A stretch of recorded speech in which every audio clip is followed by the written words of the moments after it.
Well, hi there, guys and gals. Let's have a very interesting look today at Bernoulli sequences and the binomial probability distribution. It's a great little distribution and you're going to love it. So let's have a look. Now, an experiment often consists of repeated trials, each of which may be considered as having only two possible outcomes. E.g., tossing a coin. That would be an obvious example which would come to mind. Yes? Yes. So, a Bernoulli sequence, now this is something different. A Bernoulli sequence is the name used to describe a sequence of trials that possess the following properties. There's three of them, guys. Here they come. Firstly, each trial results in one of two outcomes, e.g., tossing a coin, which are usually designated as either a success, e.g. a head is a success, or a failure, e.g. a not getting a head or getting a tail would be a failure, for example. Okay? So only two outcomes, that's the first point. The probability, secondly, the probability of success on a single trial P is constant for all trials, and that certainly applies for tossing a coin, doesn't it? Yes, and thus the probability of failure on a single trial is 1 minus p. That's also correct. P would be 0.5 for getting a head, wouldn't it? Tossing a head, and also 1 minus 0.5 in this case would be also 0.5 of not getting a head. Okay, now thirdly, the trials are independent, so that the outcome of any trial is not affected by the outcome of any previous trial. Well, that's certainly the case for tossing a coin, wouldn't it be? Because whether you get a head or a tail bears no relationship at all to what has happened in prior trials. Yes, it's always 0.5. That's what we mean, yeah? The outcome of any trial is not affected by the outcome of any previous trial. Obvious, yeah? So those 3 points, if the answer to those 3 points is yes, you've got yourself a Bernoulli trial. And here's an example of one here for you. Suppose that we've got a netball player, and this netball player has a probability of a half of scoring a goal each time. Okay? Now, what is the probability that she will score one goal from her first 2 attempts? Now, let that sort of percolate into your consciousness for a moment, and I always think of tree diagrams when I think, oh my goodness, this is all very hair-raising to try and think of all the permutations and combinations of the whole thing. But, you know, tree diagrams make it clear. So here's one, and we've got goal and not goal on the first attempt. We've got goal and not goal here stemming from the first goal, and we've got goal and not goal here stemming from the first non-goal, okay? And every time you've got a probability of a half, yes? Well, this makes it clear, doesn't it? Yes.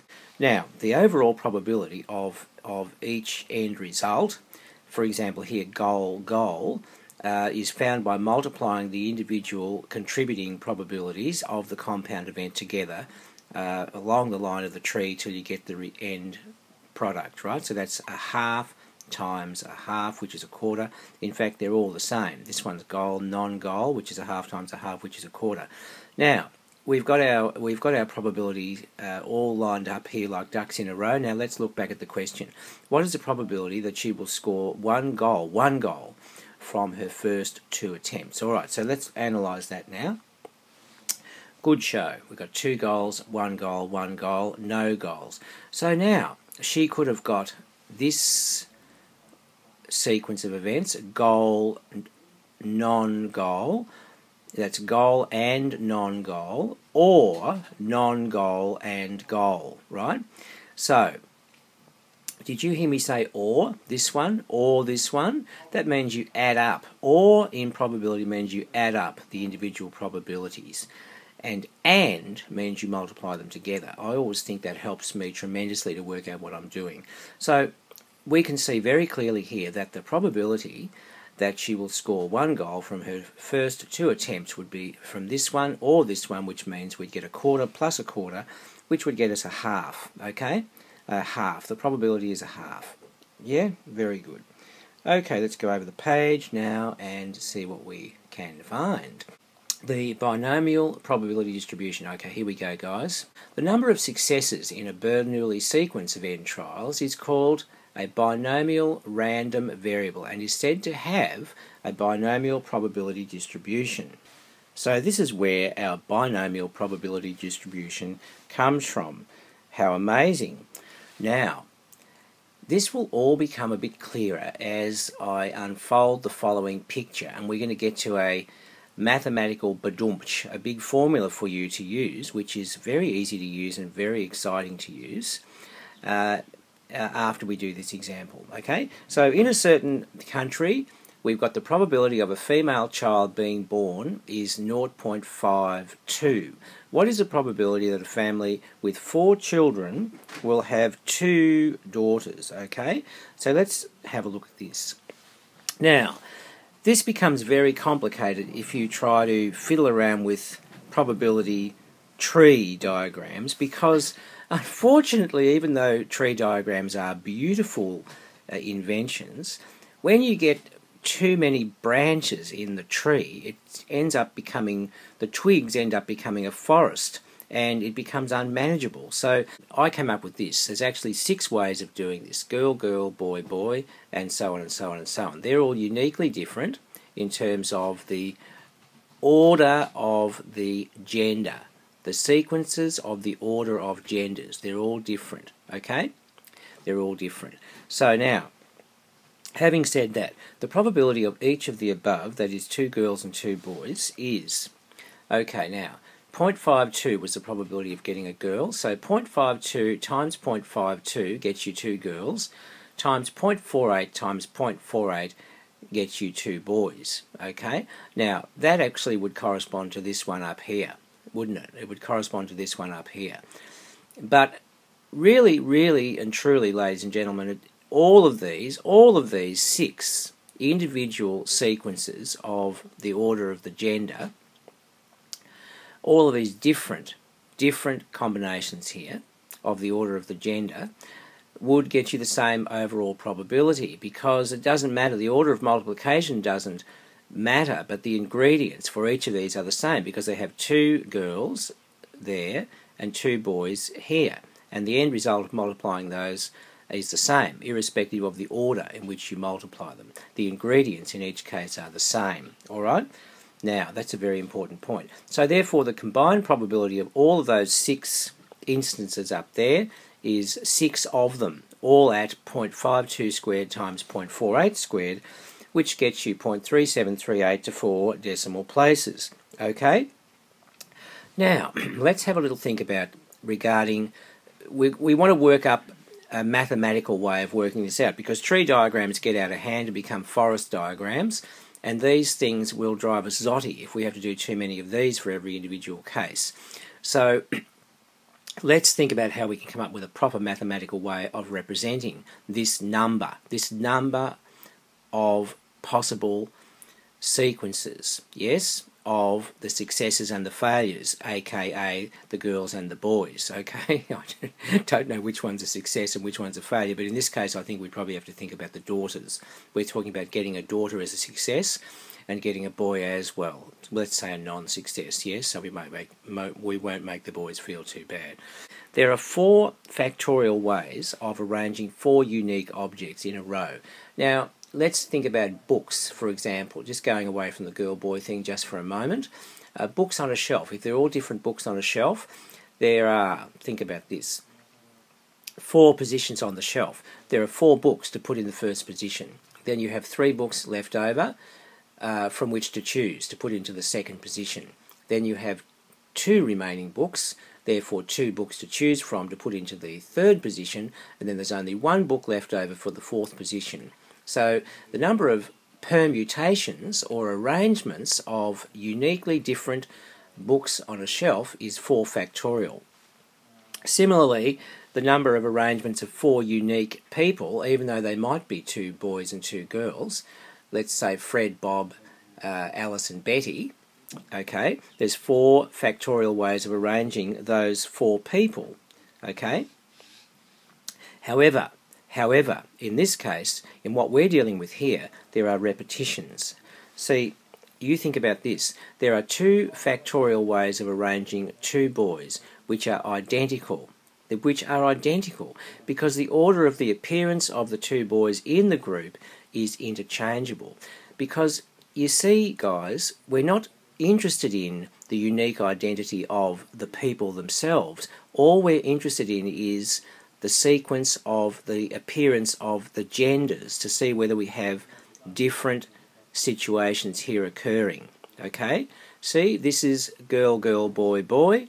It's not Alice, Betty, Fred and Bob or anything like that. It's just girl, girl, boy, boy. We're not interested in anything else except what is the gender. Okay? So armed with that information, we can see that in this case, in position 1 and 2, we've got two boys, right? In this particular case, Bob and Fred, and then a girl and then a girl. That's exactly the same as Fred and Bob, and then a girl and a girl, as far as our criterion is concerned over here when we're just talking about the gender. See? Bob and Fred, the identity of the people changes, but the identity of the gender does not.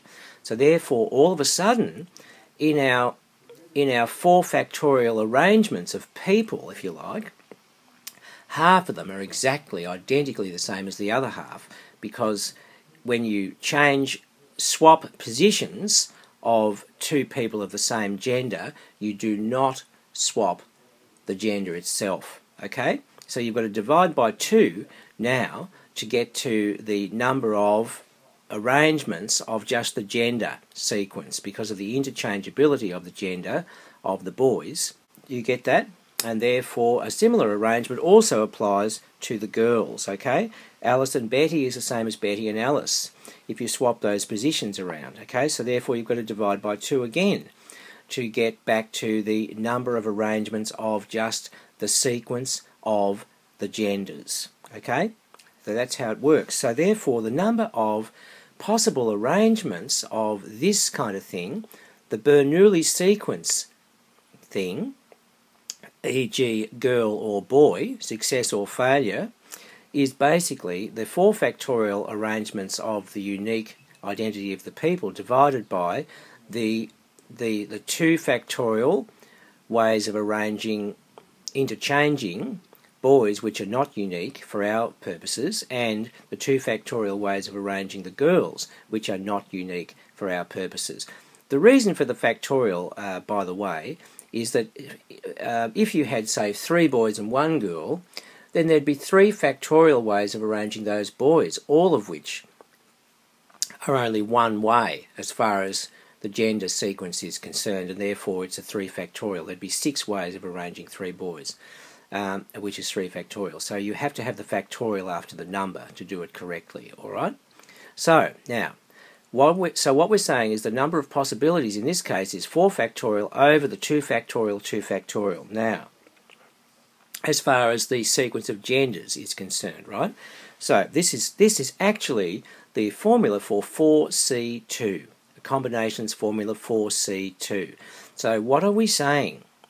We're saying there are 4C2 ways of arranging a Bernoulli sequence of 4 trials which has 2 successes. Okay? Now that's a very, very big badumpch. Okay? Thus, the probability of having 2 girls in a family of 4 is the probability of getting one of those, any one of those up there, which as I said to you down here, is basically 0.52 squared by 0.48 squared, 2 girls, 2 boys, and the order doesn't matter. Okay, that's one instance, and then there are 4C2 possible ways of getting that, and that's what that's doing in the front, and that 4C2 actually comes to 6. 4 factorial over 4 minus 2 factorial times 2 factorial ends up being 4 times 3 over 2, which is 12 over 2, which is 6, and there are exactly 6 ways of getting what we're interested in getting. Okay? So, that's what it is. The probability of having 2 girls in a family of 4 is the 6 ways of getting it times the probability of each. Okay? I know, it's really exciting. So, let's go over to the nasty big blue formula and have a look at the general equation here. This logic can be repeated to find the probability of the random variable x taking any value from 0 up to n if there are n trials. So in general, the probability of achieving x successes in n independent trials of a binomial experiment is, okay, the probability that the number of successes equals this particular specific value is equal to n, now that's ncx, that's just another way of writing ncx. ncx, n is the number of trials, x is the number of successes, times the probability of success to the x, times the probability of not getting a success to the n minus x, where x can take any value from no successes right up to and including the maximum number of successes out of n trials, which obviously would be n. And yes, this brackety funny nx thing is just another way of representing ncx, or n factorial over x factorial n minus x factorial. Okay, now that looks all very abstract and rather nasty, but it becomes easy when you apply it. So n is the number of trials, x is the number of successes, p is the probability of success, and let's do an example. And you'll find how easy it is. Now, find the probability of obtaining exactly 3 heads when a fair coin is tossed 7 times, correct to 4 decimal places. Alright, now let's have a look here. We've got our definition to do first. I always do the definition first because then it helps me understand what these symbols mean, because there's symbols everywhere in this stuff. So now, capital X will be, by my definition, the number of heads. Okay, the number of heads. The probability of getting a head is a half. You agree? Yep. The number of trials here is 7. Okay, I'm tossing the coin 7 times. Right. X, which is the number of successes, in this case, exactly 3 heads, x is 3. Okay, because I defined the number of success, x is the number of heads. A success is the number of heads, alright? Yes. So therefore, the probability that the number of successes or the number of heads equals 3 is 7, the number of trials, c, 3, the number of successes, times the probability of success to the number of successes, times the probability of failure to the number of failures. Okay, and that comes to all of that palaver, and all of that palaver, which comes to all of that after you cancel, and if you get the decimal places, which is probably the best way to go, you get, eventually you get that, 0.2734, okay? Now, in an exam, if they just ask you for what the probability is, you don't do the decimal places. You never, ever, ever do decimal places unless you are asked for decimal places, because the default answer has to be exact. That's one of the biggest mistakes that students make. They think, oh, this is very complicated, I'll just dive for the calculator and I'll get the decimal answer. And if you're not asked for a decimal answer, you would be wrong. You would lose your answer mark. So just be very careful of that, please, please, please. Now, this is an interesting one. This is the probability that a person currently in prison has ever been in prison before, and apparently that probability in this example is 0.72. A bit sad, isn't it? Find the probability that of 5 prisoners chosen at random, at least 3 have been in prison before, and we're allowed to express this to correct to 4 decimal places. Yeah. All right. So let's do our definitions here. Let X, capital X, be the number of prisoners surveyed at random who have been imprisoned before. Okay, so we need X to be either 3 or 4 or 5, and that or word is my passport to add up the individual probabilities. Firstly, that X is 3, secondly, that X is 4, and thirdly, that X is 5. Okay, that's what you do. So therefore, the probability that X is greater than or equal to 3 is the probability that X is 3, which is that, okay, 5C3, number of trials, number of successes, probability of success to the number of successes, probability of failure to the number of failures, plus the same thing for 4 successes, plus the same thing for 5 successes, yeah? Very good. And when P is 0.72, that's what you get, okay? That plus that plus that, yes? Yes, okay, and that all adds up to 0.8624. two 4 decimal places, alright? Yeah, see, it's very, very simple, guys. Now, okay, let's go over to see what Mr. Kaz is doing. Good morning, Mr. Kaz. How are you today? He can't answer.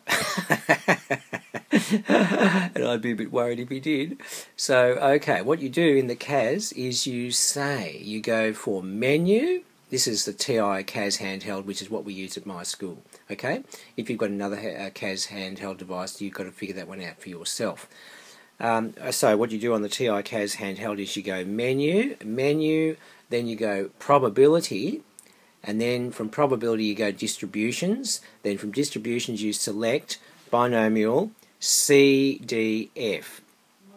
CDF in this case, that's cumulative distribution function, okay? Because we're doing a cumulative one here because we want to get the whole shooting match over in one calculation for 3 or 4 or 5 successes, okay?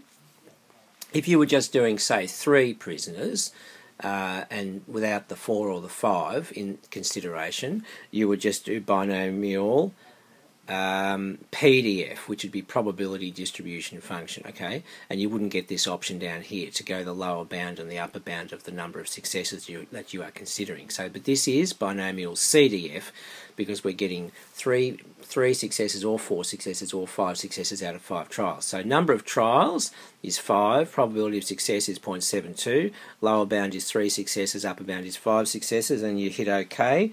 And what happens, guys? You get that coming up on your calculator screen. That's what you get, okay? And that's binomial cumulative distribution function. You get 5 trials. 0.72 is the probability of success. Lower bound 3, upper bound 5, and that's it. You get it. You get it?